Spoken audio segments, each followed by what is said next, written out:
Hello viewers, আসসালামু আলাইকুম। কেমন আছেন সবাই? আশা করি ভালো আছেন। আপনাদের সামনে আজ আরেকটি গুরুত্বপূর্ণ বিষয় নিয়ে উপস্থিত হলাম। বিষয়টি হচ্ছে এনটিআরসি এর নিয়োগ বঞ্চিতদের শর্তহীনভাবে নিয়োগের দাবি। চলুন এ বিষয়ে বিস্তারিত জেনে নেওয়া যাক। শর্তহীনভাবে নিয়োগ দেওয়া সহ ৫ দফা দাবি জানিয়েছেন বেসরকারি শিক্ষক নিবন্ধন অভ্যর্থন কর্তৃপক্ষের এনটিআরসি নিয়োগ বঞ্চিত শিক্ষক ফোরামের সদস্যরা। বুধবার ১৩ নভেম্বর জাতীয় প্রেস ক্লাবের সামনে এক অবস্থান কর্মসূচি থেকে এ দাবি জানান তারা। এনটিআরসি নিবন্ধিত নিয়োগ বঞ্চিত শিক্ষক ফোরাম আয়োজিত অবস্থান কর্মসূচিতে বক্তারা বলেন, বয়স ও মেয়াদোত্তীর্ণদের একটি বিশেষ গণবিজ্ঞপ্তি দিয়ে নিয়োগের জন্য এনটিআরসির সুপারিশ বিষয়ে শিক্ষা মন্ত্রণালয়ের মতামত দেওয়ার কথা ছিল, কিন্তু বিভিন্ন রায়ের কপি এসবের মধ্যে দিয়ে সময়ক্ষেপণ হচ্ছে। গত ২৯ সেপ্টেম্বর শিক্ষা উপদেষ্টা বিষয়টি দেখবেন বলে আশ্বস্ত করেন। এরপর গত ২০ অক্টোবর আইন উপদেষ্টা ২-৩ দিনের মধ্যে আমাদের বিষয়ে পজিটিভ মতামত দেবেন বলে আশ্বস্ত করেন। কিন্তু দীর্ঘ সময় অতিবাহিত হলেও নিয়োগের কোনো ব্যবস্থা নেওয়া হয়নি। আমরা শিক্ষা মন্ত্রণালয়, আইন মন্ত্রণালয় ও এনটিআরসি গিয়ে হয়রানির শিকার হচ্ছি। যেখানে মূল বিষয় বয়স ও মেয়াদ উত্তীর্ণ লেখা হয়েছে, সেখানে আইনের মতামত গ্রহণ হাস্যকর বটে।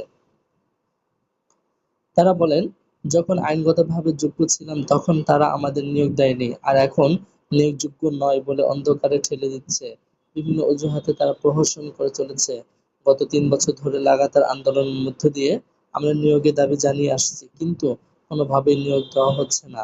তারা আরো বলেন, এনটিআরসি ৬০,০০০ জাল সনদ দিয়েছে। এসব জাল সনদধারীদেরও এমপিও করেছে। বিভিন্ন সময়ে জাল সনদ চিহ্নিত হলেও তাদের চাকরিচ্যুত করে আইনের আওতায় আনা হয়নি। এ সময় তারা তাদের ৫ দফা দাবি তুলে ধরেন। তাদের দাবিগুলো হলো: ১. ১ থেকে ১২তম নিবন্ধন পরীক্ষায় উত্তীর্ণ ও নিয়োগ বঞ্চিত সনদধারীরা যে বয়সে নিবন্ধন সনদ অর্জন করেছেন সেই বয়স অনুযায়ী শর্তহীনভাবে সরাসরি নিয়োগ দিতে হবে। ২. অবিলম্বে বিশেষ গণবিজ্ঞপ্তি প্রকাশ করতে হবে। ৩.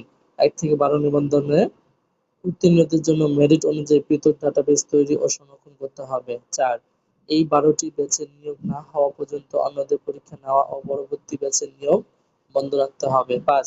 ৬০,০০০ জাল সনদধারীদের চিহ্নিত করে চাকরিচ্যুত করা ও তাদের আইনের আওতায় আনতে হবে।